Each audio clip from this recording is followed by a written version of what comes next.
Guys, ये learn freely with legal law. आज मैं आपको समझाने जा रही हूँ डिक्री, जजमेंट एंड ऑर्डर। ये इनके डिफरेंस और ये क्या होते हैं बताने जा रही हूँ।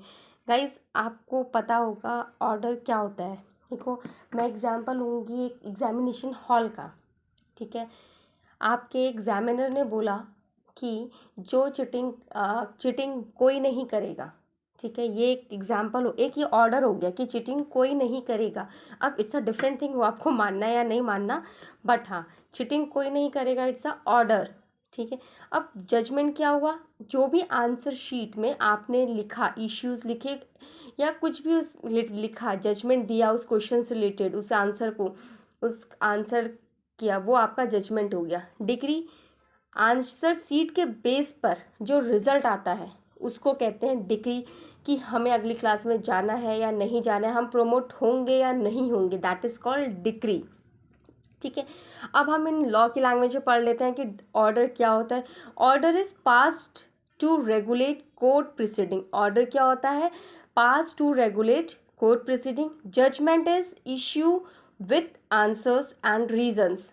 Okay, decree is descriptions about right of the parties. Decree क्या है? पूरा डिस्क्रिप्शन है एक पार्टीज के राइट्स के लिए। और जजमेंट क्या है? आपके इश्यूज, आंसर्स, मतलब हर एक चीज़ जो भी आपका जजमेंट वो है जिसमें आप इश्यूज विथ आंसर्स लिखते हैं और रीजंस लिखते हैं। ऐसा है तो ऐसा क्यों है, ये ऐसा है तो ऐसा इसलिए है, this and that, this is a judgement. ठीक है, अब हम एसेंशियल्स पढ़ते हैं आपके जजमेंट के। देखिए, जजमेंट डिफाइन है आपका सेक्शंस 2 सब सेक्शन 9 में ऑफ सीपीसी, जिसके प्रोविज़न जो ऑर्डर 20 के प्रोविज़न में है। Statement of fact, first essential क्या है आपका जजमेंट का? Statement of fact. पूरी कहानी जो है उसे एक ब्रीफ जजमेंट में मेंशन किया जाना चाहिए। ठीक है ना, हर मतलब बहुत ब्रीफ में होनी चाहिए, जो भी आपका मैटर है वो पूरे ब्रीफ में होनी चाहिए। सेकंड पॉइंट आता है पॉइंट ऑफ डिटर्मिनेशन, यानी ऐसे सवाल जो कोर्ट को डिसाइड करने हैं उस पर्टिकुलर केस में, वो उस जजमेंट में होना चाहिए। ठीक है, वो डिसीजन। थर्ड पॉइंट आता है आपका डिसीजन। जो डिसीजन कोर्ट ने दिया है, जो भी सवाल खड़े हुए हैं या उस पर कोर्ट का क्या डिसीजन है, वो उस जजमेंट में मेंशन होना चाहिए। रीज़न, फोर्थ पॉइंट आता है आपका रीज़न। उसमें रीज़न होना चाहिए कि जो भी फैसला कोर्ट ने दिया है वो क्यों दिया है, वो क्यों दिया है, किस बेसिस पर दिया है, ये उस जजमेंट में मेंशन होना चाहिए। नेक्स्ट पॉइंट आता है आपका डिक्री। डिक्री आपका डिफाइन है सेक्शन 2 सब सेक्शन 2 में, और प्रोविज़न इसका ऑर्डर 22। एसेंशियल ऑफ डिग्री क्या है? फर्स्ट है आपका एडजुडिकेशन। एडजुडिकेशन क्या है? वो केस जो कि जजेस द्वारा या कोर्ट द्वारा डिसाइड किए जा रहे हो, उसे क्या बोलते हैं? एडजुडिकेशन। सूट, सेकंड पॉइंट है आपका suit. Decree always pass in civil cases. हमेशा याद रखिएगा, डिक्री कहाँ पास होती है? सिर्फ और सिर्फ सिविल केस में पास होती है। वो एक सिविल केस होना चाहिए। ठीक है ना, डिक्री तभी पास होगी जब वो सिविल केस होगा। राइट ऑफ द पार्टीज, इसमें पार्टी के राइट होना चाहिए। एक डिक्री जो है वो हमेशा पार्टीज के राइट को डिस्क्राइब करती है। ठीक है ना, अब दो पार्टीज है, उसमें एक डिक्री एक पार्टी के राइट को ही डिस्क्राइब करेगी। Fourth point is conclusive determination.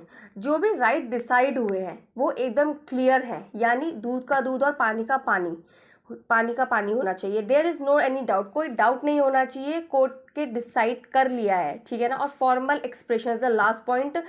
It must be in return, किस में होना चाहिए? रिटर्न में होना चाहिए। डिक्री किस में होनी चाहिए? आपकी रिटर्न में होनी चाहिए। Now next come to order. Order आपका कहाँ डिफाइन है? सेक्शन 2 सब सेक्शन 14 में। फर्स्ट पॉइंट आता है आपका इसका pronouncement of civil court.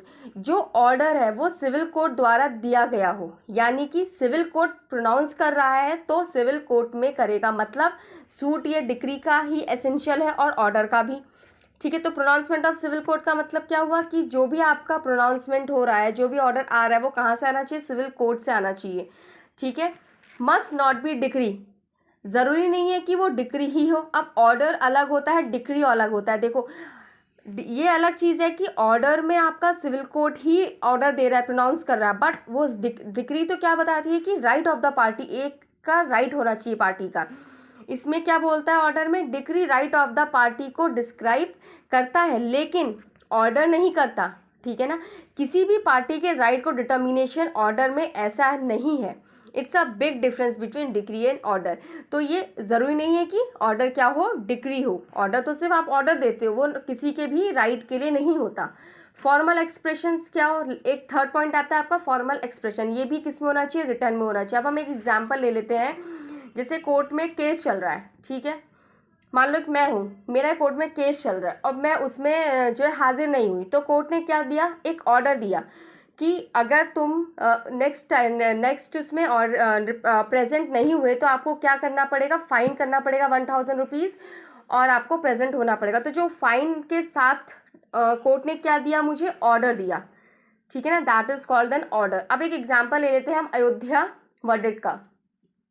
Ayodhya verdict का एग्जाम्पल लेते हैं। उसमें क्या है, ट्रायल कोर्ट ने आर्कोलॉजिकल सर्वे ऑफ इंडिया को ये कहा था कि आप साइट में जाकर एग्जीवेट करिए और इन्वेस्टिगेट करिए, मतलब खुदाई करिए और उसको इन्वेस्टिगेट करिए, ठीक है। तो वो क्या था, ऑर्डर था। कोर्ट ने क्या दिया था, ऑर्डर दिया था। अब कोर्ट ने सारे एविडेंस को एनालाइज किया, एग्जामिन किया, स्टडी किया, उसी बेस पर उन्होंने जजमेंट दिया, मतलब फैसला दिया। तो वो क्या कहलाया, आपका जजमेंट, ठीक है। आपको पता है अयोध्या वर्डिक्ट का जो जजमेंट था वो कितने पेजेस का था, वो था 1045 पेजेस का। अब आप एक पार्टी है जिसे जानना है उसे कौन से अधिकार मिले, तो क्या उसे वो 1045 पेजेस का जजमेंट पढ़ना पड़ेगा? आप खुद सोचिए, क्या पॉसिबल है कि हम 1045 पेजेस का जजमेंट पढ़ें? नो, पॉसिबल ही नहीं है कि हम इतना पढ़ सके। तो जो इसी के बाद क्या आता है आपका, डिग्री, एक डॉक्यूमेंट आता है, ठीक है ना। इसी के बाद आता है एक अगला डॉक्यूमेंट जो हमारे रिजल्ट की तरह ही होता है। जैसे हमारा रिजल्ट आता है ना, उसमें मेंशन होता है उसी की तरह एक डिक्री होती है जिसमें मेंशन होता है कौन सी पार्टी को उस केस में कौन से राइट डिसाइड हुए हैं। तो ये क्या हुआ, आपका डिक्री हो गया। होप गाइज आपको decree, judgement and order clear हो गया हो। So please like, share and subscribe my channel. Thank you. मिलते हैं अपनी नेक्स्ट वीडियो में। बाय।